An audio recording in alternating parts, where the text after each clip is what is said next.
Good morning, good afternoon, good evening, wherever your feet are hitting the ground right now.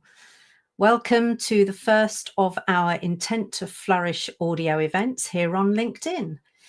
I suggest you grab something to make notes on, settle in, and have your questions and comments ready to share.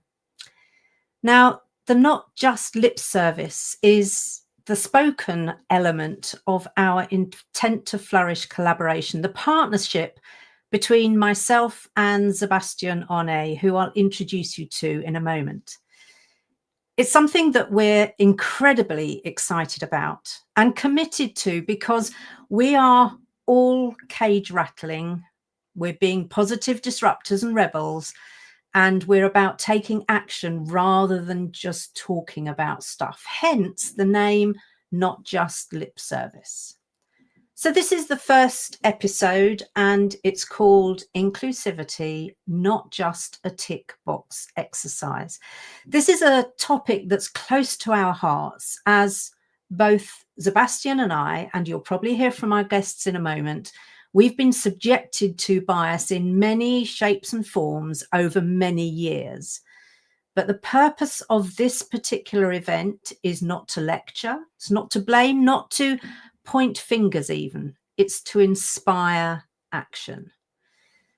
Now, one of the things that I've noticed is that inclusivity seems tough for some people, and as a result, it's been deprioritized by some of the largest organizations. And I'm sure we've all heard about businesses axing their senior DEI roles, and therefore it's natural that they're going to be cutting back on their efforts. As a result, I should say, they end up doing things as a bare minimum, and it becomes at best a tick box exercise. So far from saving time and money, this approach is costly, as it will reduce engagement, productivity, and psychological safety. So today we're exploring what to do instead, because actually we're pragmatists. Now, we're going to take an hour to explore this. I know that we could go on much longer than the hour, but we're going to take an hour. And because we're on the new format of audio events through LinkedIn, whereas we used to be able to bring you up quite easily, it's a little bit more difficult these days. So make sure that you do share your comments with us, and I'll talk a bit about how we're going to work with that later on. The other thing to notice that we've already figured out is that there is a bit of a delay. So there may be occasions where two people start talking over each other, and that's just the technology that's being used. So there's not a lot we can do about that.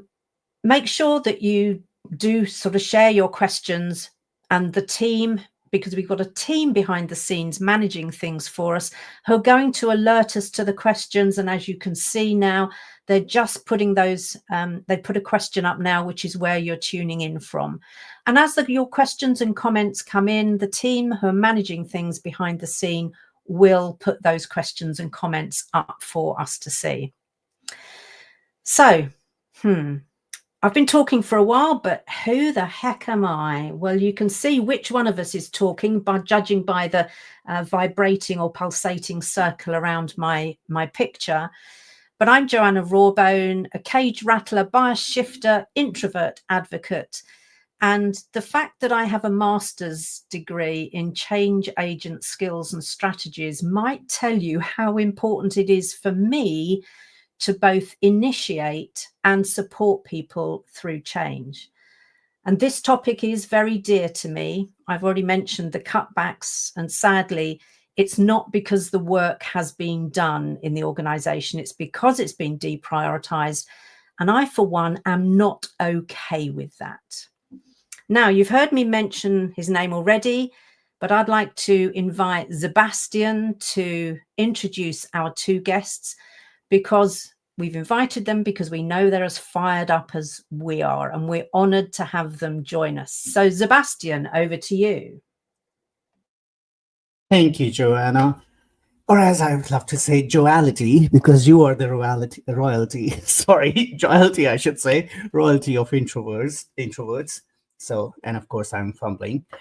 But so excited to be here. This is the first time we're doing the audio event this way. The earlier events we've done is so much different. I think both have their own pluses and minuses. So we'll get into that later. But let me first introduce our guest. I'm going to go in alpha order. So we have with us Terry McDougall. She's an executive coach, speaker, and author, and much more. And she's absolute dear friend and a mentor to me in a way. So, Terry, if you don't mind, and tell us a little bit more about yourself. Thank you, Sebastian. It's really great to be here to talk about this really critical topic. I am somebody who spent about 30 years in the corporate world as a marketer. I led large marketing teams, and I worked primarily in financial services, which, to Joanna's point, particularly in the areas that I worked, there was a dearth of women in those areas, and so they're often what I experienced bias quite often, and that was actually one of the inspirations for me starting the second career as an executive coach and author and speaker on the topics of how to win at work.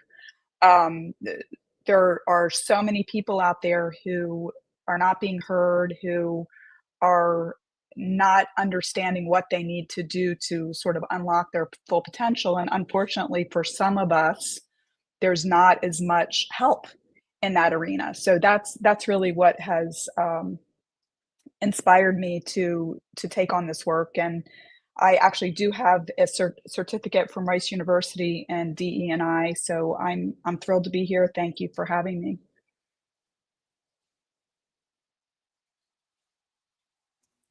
Excellent. And it is a pleasure to have you. And Vivian Aqua, she is, I love this actually because before actually knowing you, Vivian, I did not know there's actually a possibility of being a certified DEI executive. So to me, it's exciting. It's so helpful to know that there's actually a way, a voice that's out there actively working for equality and inclusion. So Vivian, if you don't mind introducing yourself as well. Thank you, Sebastian, and also Joanna for having me. And I'm excited about today. So, hi, everybody. My name is Vivian Aqua, and I'm a certified DEI consultant who is infusing DEI initiatives with innovation. And of course, if you have followed me or are about to follow me, right, I talk a lot about food. So I always add a culinary twist. So oftentimes, I start with a friendly warning, like I aim to make diversity, equity, and inclusion as appealing and enjoyable as your go-to comfort food, because I want to be able to create bite-sized portions of DEI so that people consume it in a mindful way and don't run away from an all-you-can-eat buffet, for instance. So that's me.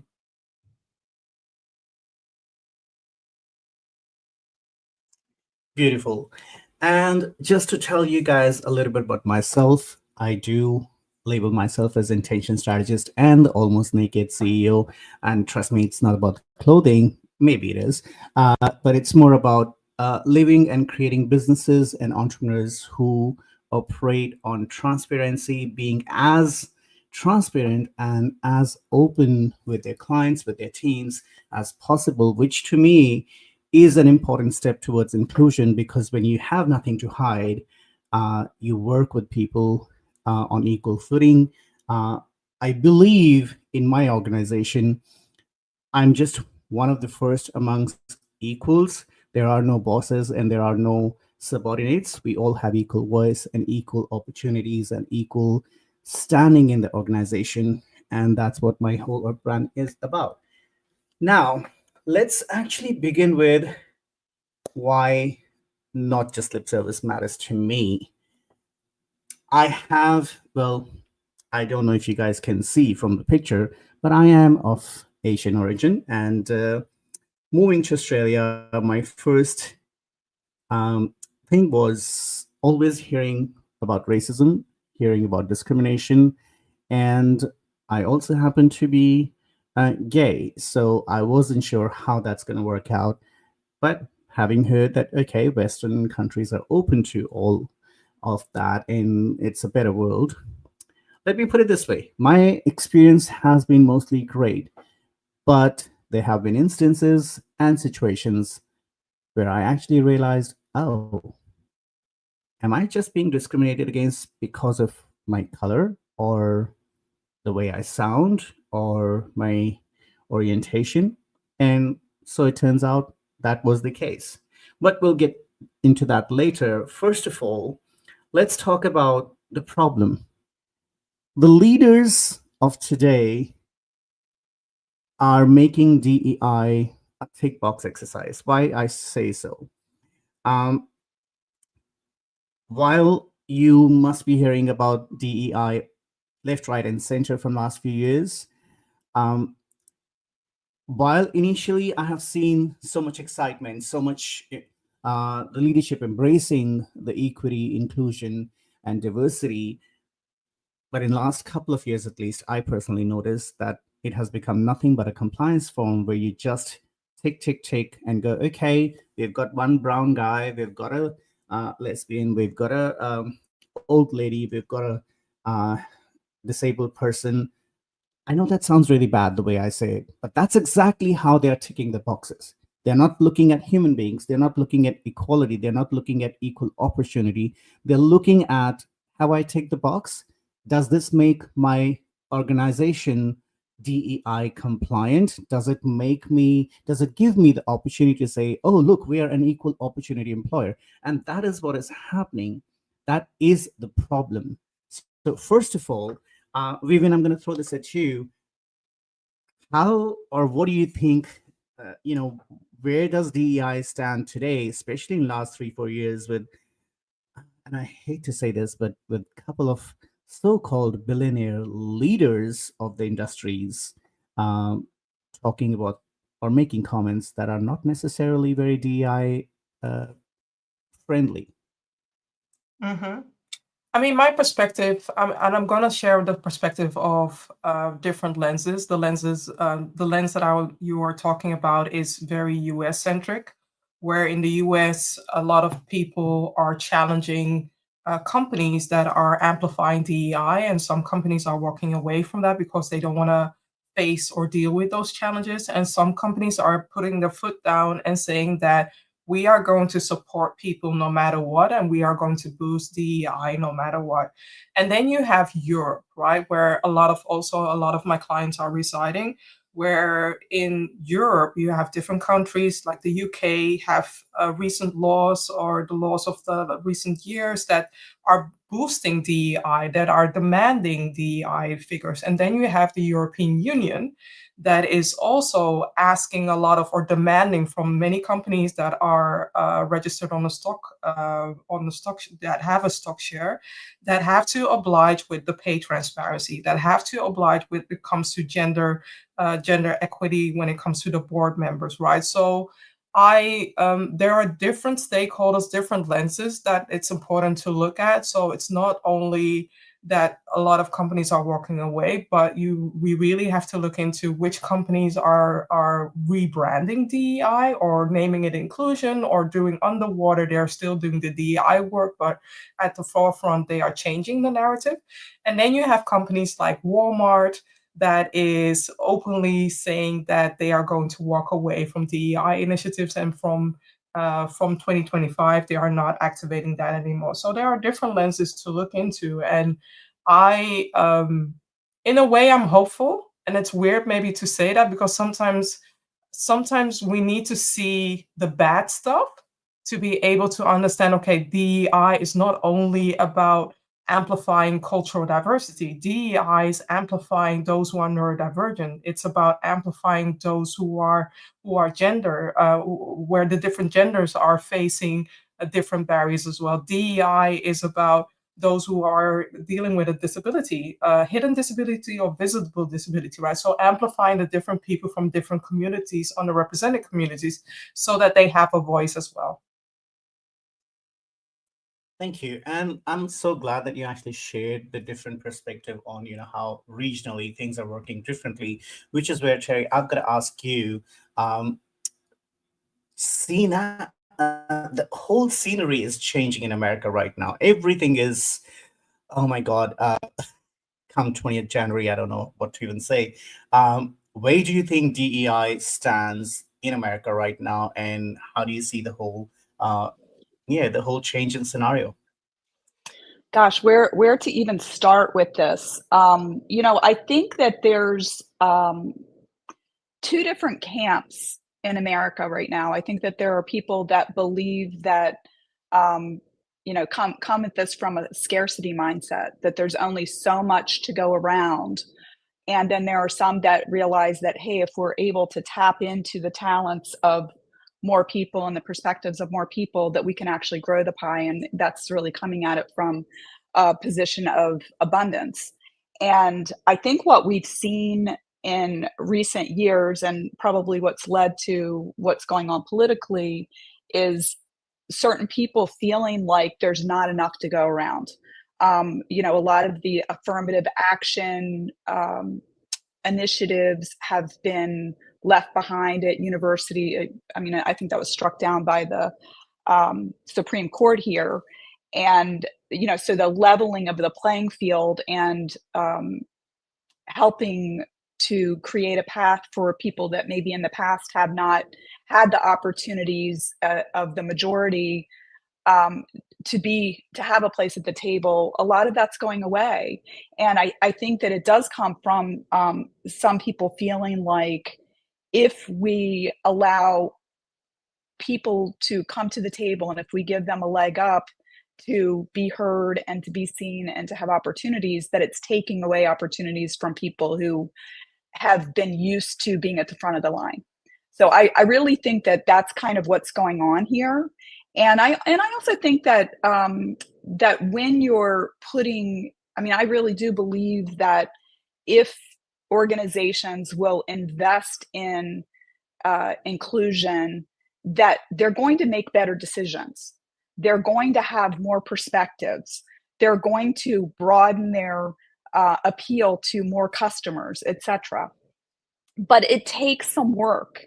And, unfortunately, I think that a lot of leaders are white men. And if they're used to, being among other white men and listening to each other, and they're confident and they think that they see everything, that it's hard for them to see past their own blind spots. This is where, companies that are able to put inclusion or DEI initiatives in place are able to shine a light on that blind spot. And like I said, they make better decisions. They are able to unlock more potential within their organizations, but this does not happen without effort. And I think that with the demands of, what does Wall Street want, what's expected, et cetera, and the investment that needs to be made not only from a money standpoint, but also the time and the energy that goes into really putting strong DE&I initiatives in place. I think that they're jettisoning this, and I think it's quite short-sighted, frankly. Thank you. And Joe, now, you have entirely a specific stream and industry or a community that you actually advocate for, and that's introverts. Where do you think, well, the question is, and you recently stated that in one of your newsletters, that it's the last remaining bias. So where do you think this bias stands when it comes to DEI, and where is even the tick box exercise? I don't see even any tick box exercise for introverts. So what exactly is happening in your sort of, where do you think the problem is when it comes to leaders just ticking the boxes to make it an inclusion thing? Thanks. And it was interesting, as Terry was talking, I was nodding vigorously along to pretty much everything she was talking about. Because if we start with just inclusion in general, then we know that actually what's going on from my perspective and the clients I work with is that it absolutely does take time. And that's both it takes resources, and that's both time and also money, and a mindset change. And I'm working with some organizations who are trying to do really good things, and there's a small group of people with some responsibility for this, but most of them feel like they're pushing water uphill. And a lot of it is because whilst they have the right mindset, putting in place an initiative or a process doesn't necessarily help change the mindsets of people. And through the lens that I particularly look at, that, the bias towards the extrovert ideal, there is so much that needs to change in everyday practices and processes in order for we introverts to even have a level playing field on which to operate. So there is a lot going on that, in a way, kind of tick box was a good start, because if you didn't know where to start, then that was helpful. But actually, we need to move on much further than that. There needs to be this needs to be a heart and minds thing. So I also want to kind of take the conversation a little bit further and start to ask each of you again. All of us have identified the problem in our own ways through our own lenses, and it doesn't matter which lens we look through, we can see there's a problem. What I would love to go on to in a moment is the impact of that. Before we do, though, we've got a comment. So let's just have the comment on the screen in case it's something we need to respond to first, please. And if it's okay, Joe, I'm going to read the comment because you won't be able to see the name. It's not showing it on screen. Right. So it is from Matt Derdin. And Matt, I'm sorry if I'm not saying your name right. He says, I believe it is very generational on how individual views DEI. So guys, if you have that up, how about you, Vivian, first?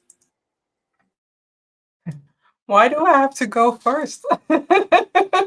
I mean, this comment can be interpreted in different ways, all right? So I hope that Matt will share more information about what he means with generational, because if I think that Matt is referring to the following, that there is an older generation who likes to think we want to see the way things are, and the moment that DEI is being activated, that means it will change for them. Their position might change. But just as Terry mentioned about people activating from fear or from scarcity, DEI is about winning for everybody. It's about creating that space for everybody, and also creating the budget. As Joanna was sharing, like, people are oftentimes it's a one-person job, which isn't fair if your company has like 20,000 employees, but yet there's only one person who's responsible for that, and only that person gets about a budget of 20,000 euros, which isn't ideal, which is far from ideal, because you cannot hold that one person accountable if you're not providing the tools and the resources and also a fair budget. It should be 1% of your operational budget. So if your operational budget is more than is 99% more than what's equivalent of that, then you should look into that, because DEI, it's about winning. It's about creating the space, and more companies are going to see the moment that they are not investing in DEI or investing in inclusion or investing in belonging. You'll see that people vote with their foot. You'll see that people will share on different platforms like LinkedIn, Indeed, and Glassdoor.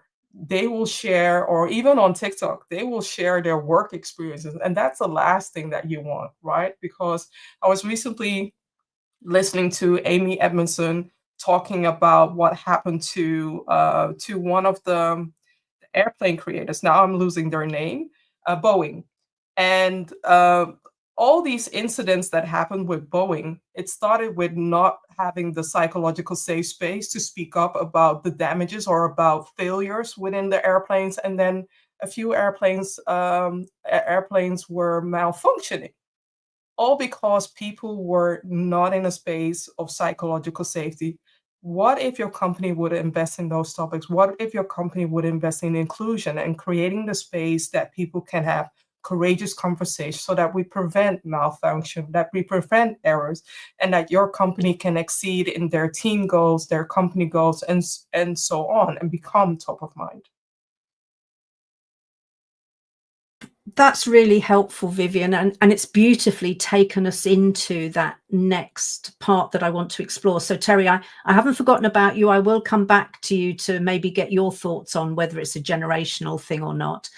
But what I would like to do is to go into, to get you, Terry, talking about the impact of DEI being tick box as opposed to an embedded cultural way of being in an organization. Yeah, this brings to mind that proverb that we've probably all heard, that is, if you want to go fast, go alone. If you want to go far, go together. Companies are investing a lot in personnel. That's typically the largest expense that they have. And when any company that is for profit is making an investment, they need to get a return on that investment.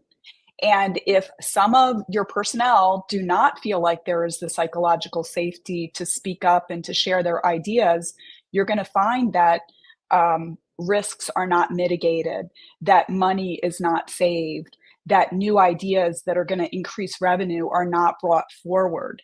So I think what we're talking about here is unlocking potential within the organization, but people need to feel like they're welcome, that they're seen, that they're heard, that there's a place for them at the table. And many organizations that are not focusing on these initiatives are not fully tapping into the investments that they're making, and they're not getting the full ROI on those investments.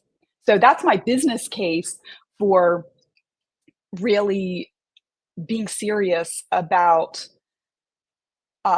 putting DE&I forward, and not just using it as a tick box and saying, hey, we've got a representative from all these different groups on the board, or, you know, when we take the picture for the annual report, these people are represented here. That's just very surface. We can go a lot deeper than that, and the companies that do tend to see more of an ROI on that investment. Yeah, I absolutely agree with that. And as you were talking, one of the things that was coming to mind for me is that maybe even there is a bit of a language problem, in that all the while we look at it as an initiative, it feels like it's a project that, you know, with a start and a finish maybe. And actually what we're, I think, talking about here is a culture change. And we know just how tricky it is to turn the tank around, which is in essence what we're talking about with the culture change. Because if culture is what people do rather than what they say they do, then until we start seeing that real evidence of inclusivity, of really being everyone having the voice and not being, you know, criticized in some way, then we haven't yet embedded that as a way of being, as a true value of an organization. Sebastian, what would you say in terms of the problem associated, the impact associated with this problem?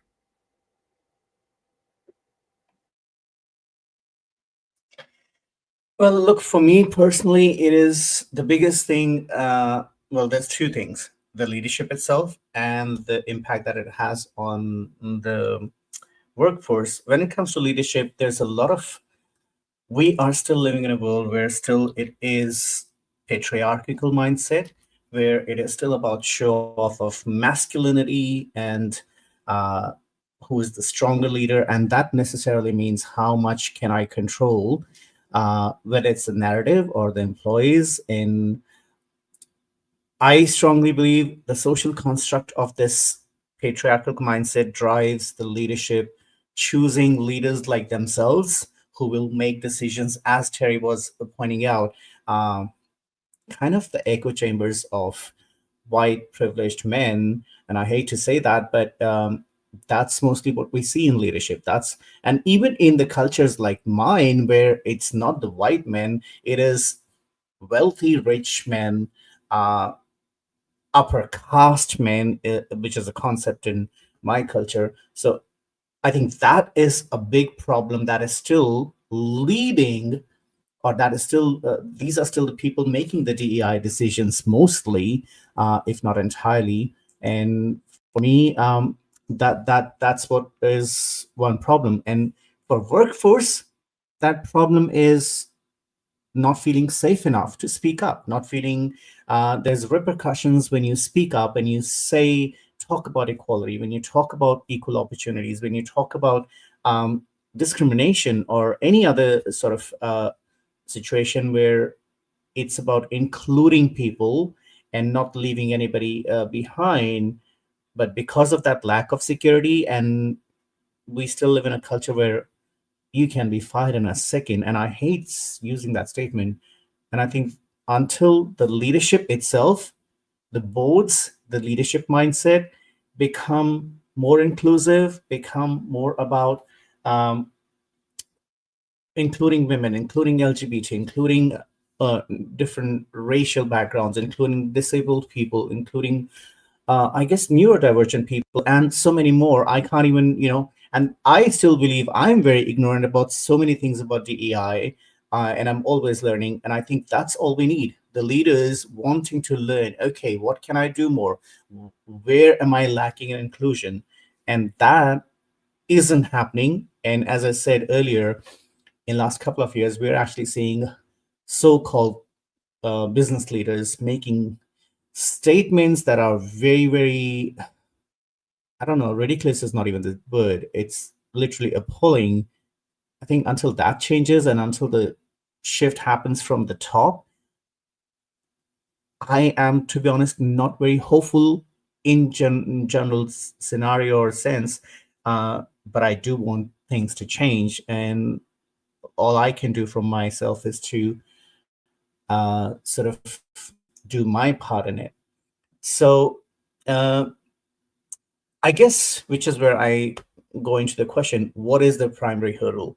Why is this actually a problem itself? Why are we just ticking boxes and calling that, we are DI compliant organization? So, and Vivian, I will not ask you first because I've done that every time. So, Terry, how about you? What is the primary hurdle you think for leadership as well as brands in making DEI a reality rather than just a tick box exercise? Yeah, that's interesting. When you said primary hurdle, I don't think there is a primary hurdle. I think there are many hurdles, and it can be everything from feeling like, okay, we're being forced to do this, so we have to appear that this is important to us, from a corporate brand standpoint, and so that's sort of the tick box. But I do think that not understanding the the potential return on the investment is one of the things that stands in the way, or maybe it's going to take longer to realize that return on investment, and for a public company needing to appeal to Wall Street on a quarterly basis, that could stand in the way of them being able to do that. I also think that I mentioned it earlier about the scarcity mindset, that there's fear that people who are in positions of power may lose out, or they may have to adapt to um, doing things in a different way if they invite others to the table. So it's multifaceted, basically.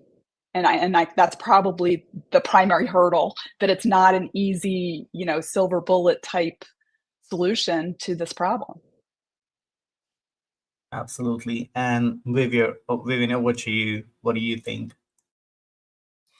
I agree with what Terry shared, and I also want to add on the following insights, right? People are not being taught to become inclusive leaders or become inclusive self-leaders, whereas they activate their scarcity mindset because they feel like they are losing something instead of winning something. But what if we turn the narrative around and explain that winning in DEI is also a win for you, right? So explaining what's in it for me or what's in it for you, so that we explain it in the short term, we explain it in the long term as well, because being a leader in this time and age where you're already dealing with different generations, you're already dealing with different people acting different ways, you're already dealing with a lot of pressure from organization, you're already dealing with being a leader in this day and age that is challenging, and we are not providing people the right tools to become inclusive leaders. So I understand that there are different barriers, and another barrier that I also want to address is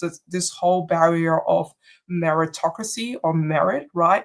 Because my challenges are different than your challenges. So you cannot expect from people that they have the same challenges as you. So it's easier for them. It's a lot harder for those who are from an underrepresented group. And the moment that you start to realize how to use your power and privilege for good, that's the best way that you can support yourself, but also the best way that you can amplify engagement within the company as well. Because I do want to emphasize on facts that Gallup stated regarding the workplace engagement at the moment, right now, and that's very low. So globally, people are loud quitting. 18% is loud quitting, and 59% is quiet quitting. So we are not tapping into people, their productivity. Why? Because they are dealing with leaders that are not inclusive, that don't have an inclusive mindset. And the moment that you have an inclusive mindset, or the moment that they have an empathetic leader, that's when you'll see the employee engagement going up. That's where you'll see that people are staying longer than 2 years, right? Because that's the average now, or at the moment right now, where you have to be happy if people are staying longer than 2 years. And that's also going to be a positive result for you to be able to retain talent and attract talent as well. Thank you so much, Vivian, and I absolutely agree. Joe, and I guess Joe and Cherry, this comes to you, and as unfortunate as it is to ask this way, but you guys do have the privilege. You understand, especially from the point of view that you are those people who are using, are aware of your privilege and are using that to, in a positive way. Where do you see, Joe, first, this problem? Where is the primary hurdle that we have in making this more than a tick box exercise? This is such a big question. I feel like we could do a whole session just on that particular question, because you're right, to some extent, I am privileged in that I am white. However, I'm a woman of a certain age, and to anyone who's been around any of the news in the UK, you will know the problems that apparently come with being a middle-class woman of a certain age. So I think that's interesting. And as an introvert, even though we represent almost 50% of any population, everything is still geared up for the extrovert ideal. So actually, whilst I have some privilege, and I'm very aware of that, I'm also aware that others have far more privilege than me. And as you were asking the question, there was kind of something that was bubbling around my mind, really. And I think it was also around Vivian's point around meritocracy, in that one of the challenges one of my clients has shared with me, and I will say that he's a white male of a certain age, is that he is terrified. He's terrified of saying the wrong thing. And some of that is down to the fact that, when he entered industry, etc., things were acceptable then that, well, were they ever acceptable? I don't know, but things were tolerated then in a way that they're not tolerated now. And so I think part of the problem, the barrier here, is that there are some people who step back from the line because they don't know how to do things. And it comes back to what Vivian was saying about we need to empower people with the right tools. And we need to be tolerant in some ways that people aren't going to get it right. But as we've been talking about the safety, we need them to know that actually if they're going in the right direction and they've got support and we're helping them, that actually that's the right thing to do. And to be able to declare, I don't know what the right thing to say is here, rather than fumble around and not say anything. I think we've, Terry, did you want to add anything? Because I'm aware of time. Yeah, I think that's very interesting. And I was thinking about that earlier too, that I think that there's, from many leaders, a fear of vulnerability, that they don't know what to do. And so they don't do anything. And, we could have potential allies within organizations, but they're afraid that if they don't do it right, that they're going to be pilloried or whatever. And I do think, like earlier, Matt brought up the issue of, maybe this somewhat being a generational thing. And I do think that awareness of the unfairness that was in place, earlier, that it was a white man's world.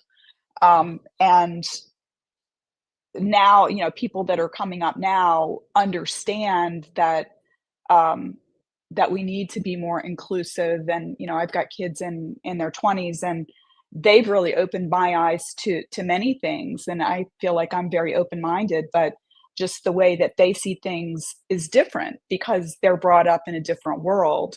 But many of the people in leadership do come from another generation where things were, to your point, not necessarily accepted, but there just wasn't that consciousness. There wasn't an awareness around maybe the unfairness or how limited the points of view were. Thank you very much, Terry. And again, that's kind of beautifully moved us on to what we'd thought of as the final question, which is that, having defined the problem, having thought about, what impact that's having and what some of the hurdles are, what should we be doing instead? And I'm going to come to Vivian first of all. So here we are. We're back to you first, Vivian, but I think you also had something that you wanted to share anyway. So let's start with you on this one. Thank you, Joanna. I want to give leaders the following tips, right? Because I do understand that we are talking to you and we are addressing a lot of things from a leadership perspective, but I also want to acknowledge and say that you're human.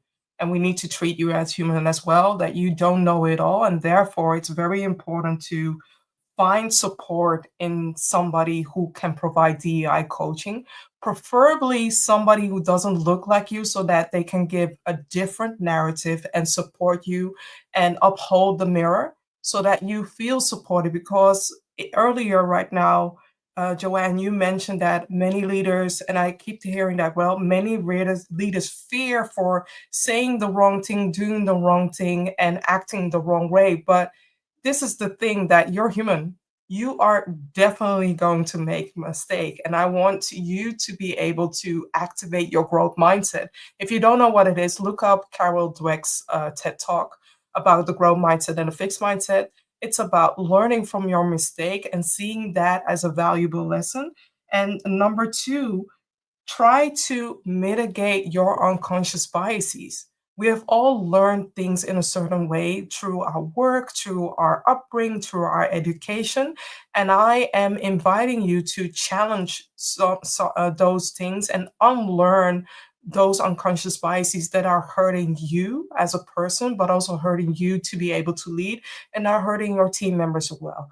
And last but not least is try to walk a mile in somebody else's shoes by using virtual reality, where you can experience the unhidden things and make it make the hidden things more visible, or make the invisible things more visible, so that you can understand and see things from a different lens, and understand when somebody approaches you and talks about workplace incivility, that you understand and support them, instead of saying that, oh, but Peter is such a good guy. I don't believe that Peter did something right, because it's already hard and already challenging for somebody to open up and speak up about injustice or workplace incivility, right? So believe them and try to find ways to support them. So if you want to learn more, I have an article about unlocking empathy with virtual reality so that you can learn more about how powerful virtual reality can be.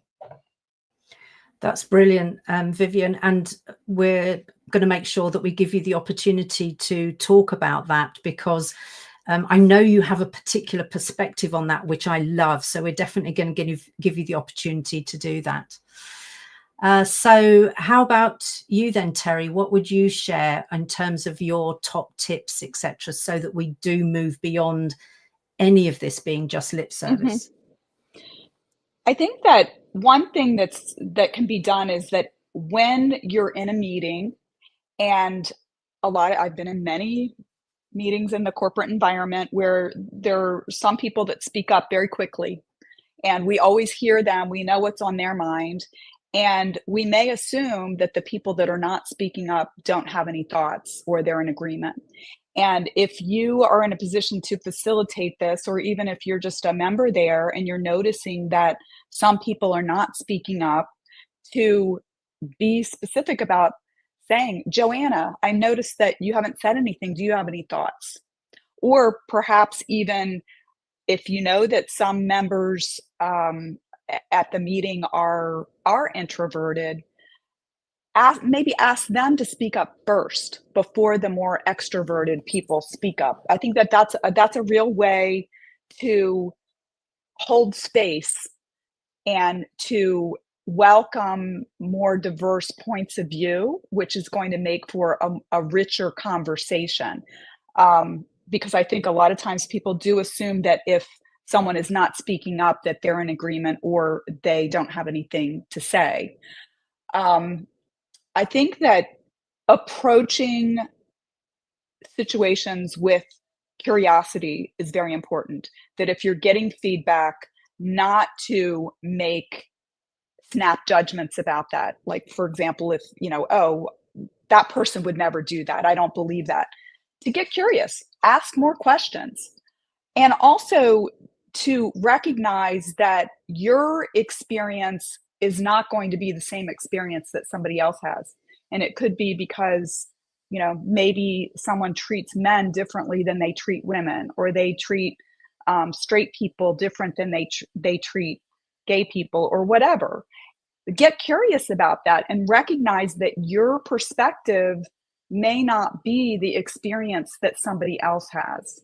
And really, we're getting at the heart of why DE&I is important. And when we can tap into the insights that other people can bring to the table, it just helps us to make smarter decisions as an organization.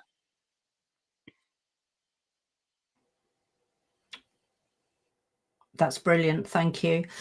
And I guess where I want to just invite Sebastian in to kind of share what he thinks would be appropriate here. And then if there are any other thoughts or ideas, any particular invitations to action that either of the other two, either Vivian or Terry, would like to share, we're going to get onto that in a moment. So let's just start with you, Sebastian, at this moment. Thank you, Jo. And I guess the most important thing is and for me, it always starts with the leadership. And as I've shared with you otherwise offline, Joanna, that I've myself have realized several times that, okay, I'm making mistakes as a leader, and I'm saying something else, but I'm doing something else, and my actions do not match the words that I'm speaking. And I guess it is having this realization, being open to understand your role as the leader in inclusion is very, very important. And for that, to create the teams, to create the businesses that operate with intentional inclusion, the first thing that we need to do is, as Terry was saying, be curious, be open to learning, and to learn and to be curious. The most important thing is to listen. We live in a culture where everybody's cutting off each other, where everybody's speaking over each other. Everybody's an expert. Everybody is a doctor and a lawyer without a degree per se. So I think the most important thing is to listen, to observe, to understand rather than doing anything else, and listen to what your team is saying, listen to the people you're working with, what are their needs, how are, what are their different perspectives, why. I want to understand why do they see things differently than I do. What is their life experience, what is their cultural experience, how can I as the leader make a change in the organization, or make um, any kind of facility available that makes my organization equally welcoming for them, and they feel that they can flourish, that they can actually thrive in within the organization by just being themselves, and they don't have to pretend to be somebody else. They, being an introvert, all I can say is I don't want any introvert to ever feel like they have to be extroverted to be accepted and to be noticed. Same way, I don't want any extrovert to um, stay quiet when they want to speak.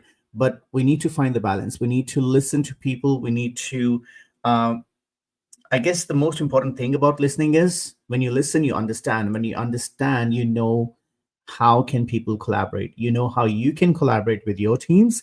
You know how teams can collaborate with each other. And it's about accepting and celebrating our differences, and it is about actually taking the action on the ground, where we're not just saying we're inclusive, we're actually making the spaces psychologically safe, we're making the spaces um, you know providing the facilities for differently able people. Uh, I guess there's so many other things, but I guess for me it is about listening and uh, really understanding what are the different perspectives, and what can I do, what role can I play as a leader to have each and every member of my team feel they're safe, and they can thrive without ever feeling um, that they can't be themselves. And with that, I'm actually gonna and I think it is me, Joe. I'm sorry if it's not, but so Terry, I'm gonna ask you, how can you and how are you helping people in terms of DEI or inclusive culture? How are you helping people in getting this message out there in your work? Well, I'm an executive coach. I also do consulting for teams to focus on people understanding their needs from a communication standpoint, and also understanding what others around them need. And I've worked with organizations to help them really show up in a way that encourages others to show up fully. And I think that when that happens, when people don't feel shut down or excluded or demonized for just being who they are, that the organization really benefits. So I, I suppose that I'm helping people to become more aware of how important this work is. And in my one-on-one coaching, really teaching leaders how to encourage more of this, and also to understand what the value is if they make the time and space to invest in DE&I, that they are going to see a return on the investment. But it does require a change in behavior, a change in the way that they're leading. Thanks, Terry. And of course, I'm going to ask the same question of Vivian. And just by the virtue or the nature of her role and qualifications, etc., I know there's a lot you can do to help people here. But please just let us know specifically what you can do and how people can find you as well, Vivian. Yes, definitely. So I provide training, consulting as well, but the majority of my work consists about using innovative tools like the virtual reality, where people are able to walk a mile in somebody else's shoes so that they are able to demystify how they can unlock their DEI muscle from within and can train that muscle to run or walk or crawl the DEI marathon as well. And making sure that people understand the rhythm. So what's in it for me, what's in it for them, so that they understand how they can amplify DEI. And on top of that, I realize that companies cannot always hire me, right? Eventually it will be expensive. So I created these 2 different cards decks. It's about amplifying DEI, and these are conversation cards to conduct courageous conversations as well. So I have one for the self. So this is an individual journey that you can take with family or friends. It contains personal questions that you can ask. And I have one together for the team where teams can craft their DEI recipe or can use it for their DEI strategy as well. So there is a lot about me. I would say connect with me via LinkedIn to learn more about me, or reach out if you want to know how I can help you, so that we can have that conversation individually as well. That's brilliant. I love the sound of those cards, Vivian. They're fantastic. And Terry, how can people find you? Because specifically, yeah, we've put it up on the screen, your website, but say a little bit about what they'll find when they come to your website, please. They can come to my website and learn more about the type of coaching that I offer. My website is terrybmcdougall.com. I also have some excerpts out there from my book called Winning the Game of Work, Career Happiness and Success on Your Own Terms.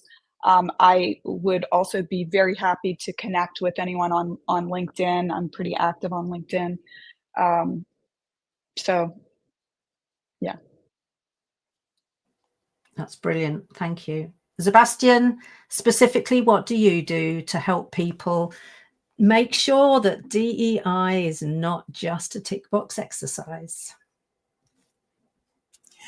I think the simplest thing, the way I can explain is, and I really just help create brands and teams where inclusion is by default the very ethos of very intentional sort of essence of the whole business.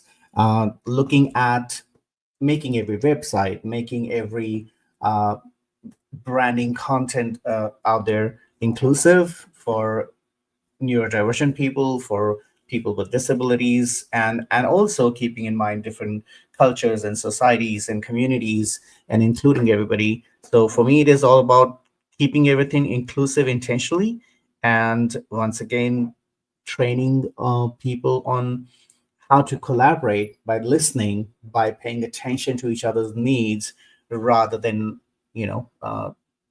walking on their own path without including others. And Brilliant. Joe, your turn.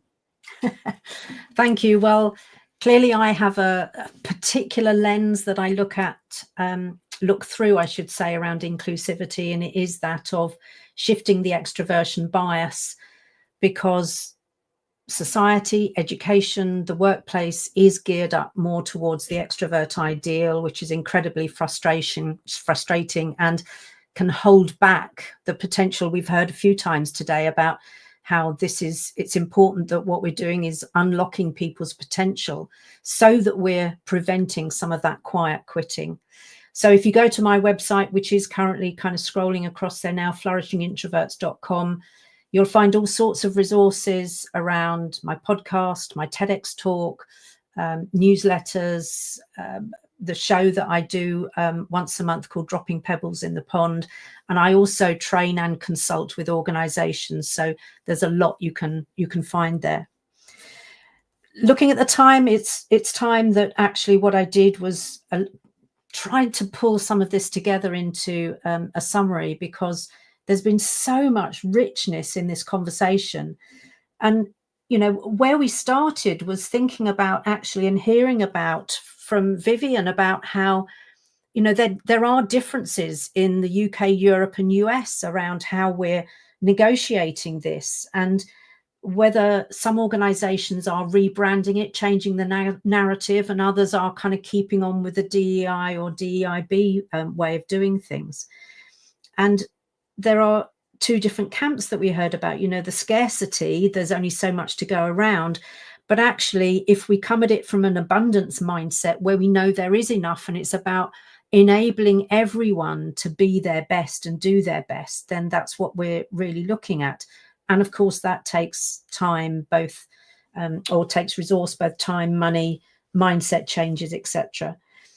One of the things I've made a clear note of was Vivian's point about how unless you're spending 1% of operational budget on DE&I, that's going to be enabling all to win, that actually we're missing the mark. And I challenge most organizations to have a look, and I bet it's nowhere near that 1% of their operational budget.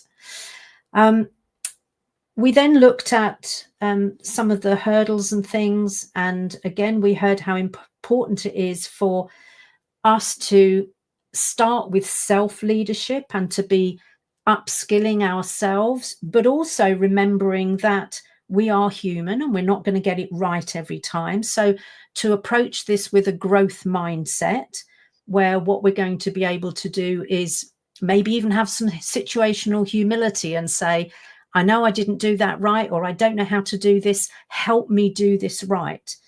And make sure that what we're doing is starting to uncover some of the unconscious biases that we have, because we have them. And it's no good getting defensive about them. It's about saying, oh, thank you for highlighting that. Now let me work on how I can overcome that. And I don't know about you, but I'm going to be going straight to Vivian's website to be looking at those courageous conversation cards, because whatever organization I work with at the moment, one of the things that's not happening enough is people having those courageous conversations. So the more we can enable people, upskill them, give them the confidence and the psychological safety, help them build psychological safety around having those courageous conversations, the better. So you might want to think, well, thanks, what next? Well, we have another event coming up on the 8th of January. And what we're going to be talking about there is your fear is your fuel. Sebastian, do you want to say a couple of words about that, or say anything else just to pull this together? Absolutely. I guess as you were talking about psychological safety and not speaking up and, having that safe space. So it is about those fears. Can I speak? Can I do things? Can I?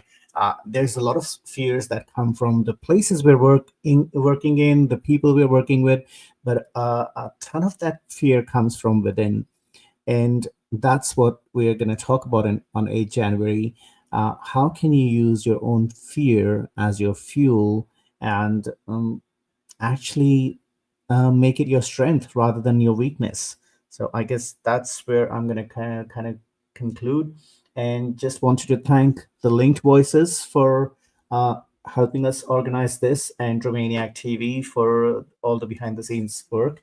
And I guess our goal is, with these shows and everything else that we will do, that we literally make it so that it's not just a lip service and it goes beyond this conversation. So we're going to do more things, and we'll organize more resources that we'll share in relevance to this conversation, as well as other resources that will help creating an environment where inclusive leadership is not just a tick box.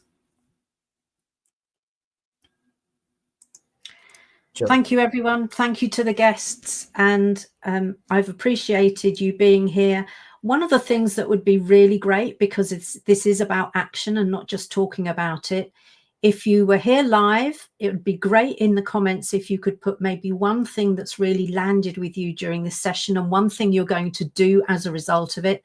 And the same applies if actually you're watching this on catch up, because the beauty of the new LinkedIn audio is that it is recorded. So whereas in the past it was lost forever, we now have the opportunity to be able to listen again. If you're listening on catch up, then again, what landed with you and what are you going to do differently? There's a comment up at the moment. A former colleague of a white older male from a boomer generation firmly believes organizational employees are no longer being promoted or compensated based upon MET, but rather DEI. He fears it. Interesting. Thank you. It'd be useful to have more of your kind of thoughts and ideas around that, but thank you for sharing that with us. So on that note, I'm going to say good evening. We have snuck a little bit past. Carry on that conversation. Sorry, Sebastian, say again. As well.